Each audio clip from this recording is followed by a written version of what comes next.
Hello and welcome back to Ginger Welsh Allotments. Today I'm going to be planting some squash and some silver skin onions. So I've got some pots ready and here we go.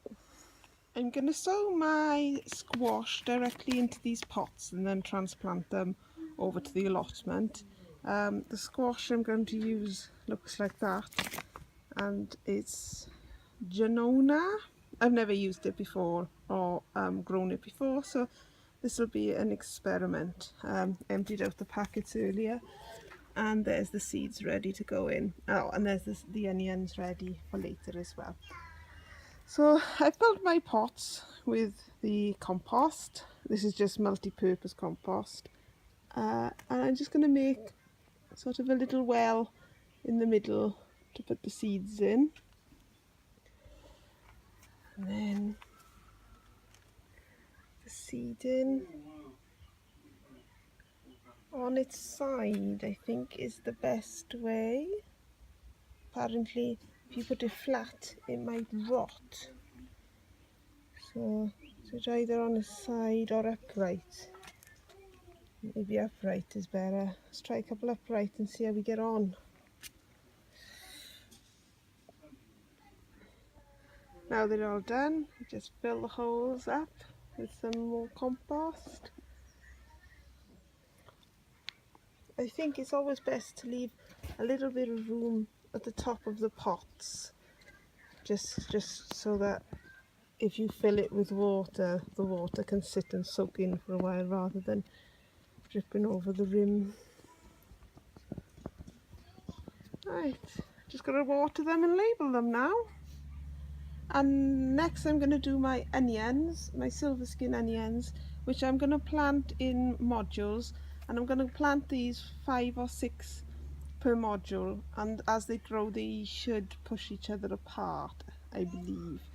I've not done this before, so we'll just have to hope it works.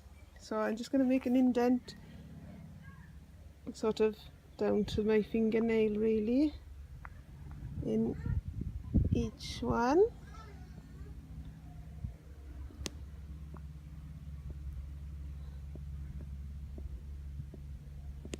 Right, it's really warm today, really warm. Okay, I'm just going to get the seeds out.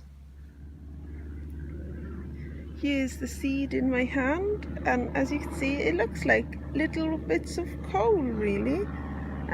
So it's quite hard to see, but I'm going to drop 5 in each module, but I can't do this. I need both my hands, so you'll have to just imagine this bit. So there they are, sitting in the well, ready. I'm just going to sprinkle some compost over the top now. Make sure that they're nicely covered, and then label them. I did end up planting maybe a bit more than 4 or 5. I think some maybe have 8, so it'll be interesting to see how they all grow up together. It'll be interesting to see if they grow up fine in a big clump, or if the 4 or 5 ones grow better. Just giving everything a thorough soak in now.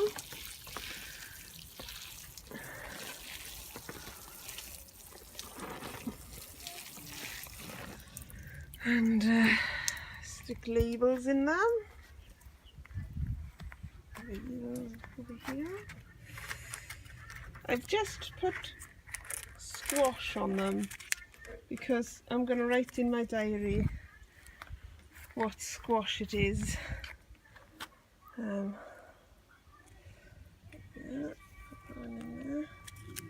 And I have only got, these are the only squash I've got. I've got some butternut squash, but I'm not going to put these near the butternut squash, so there's no chance of getting them mixed up. I'm going to put them in the greenhouse, and hopefully they'll grow nicely and we'll have all of the squashes, but you never know.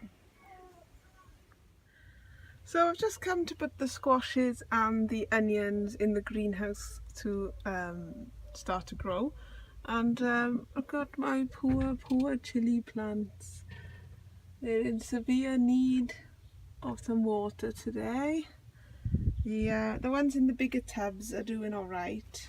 They'll need a good water too, but I do need to pot on these smaller tubs because the chilies, well, they just need a bit more room because obviously they're thirsty little plants and I can't water them enough. So I'm going to hopefully pot them on probably tomorrow now, as I gotta go and water the allotment. So I've just taken my red chilies out and given them a dousing, and I will probably give them another dousing when I come back later on from the allotment. It's my son playing, hopefully not with my chilli plants. Okay, fingers crossed they recover because they're looking pretty droopy. So here are the chilies about 2 hours after I just watered them, and as you can see they've sprung back into life. Phew! Just need to pot them on whenever I get a moment now.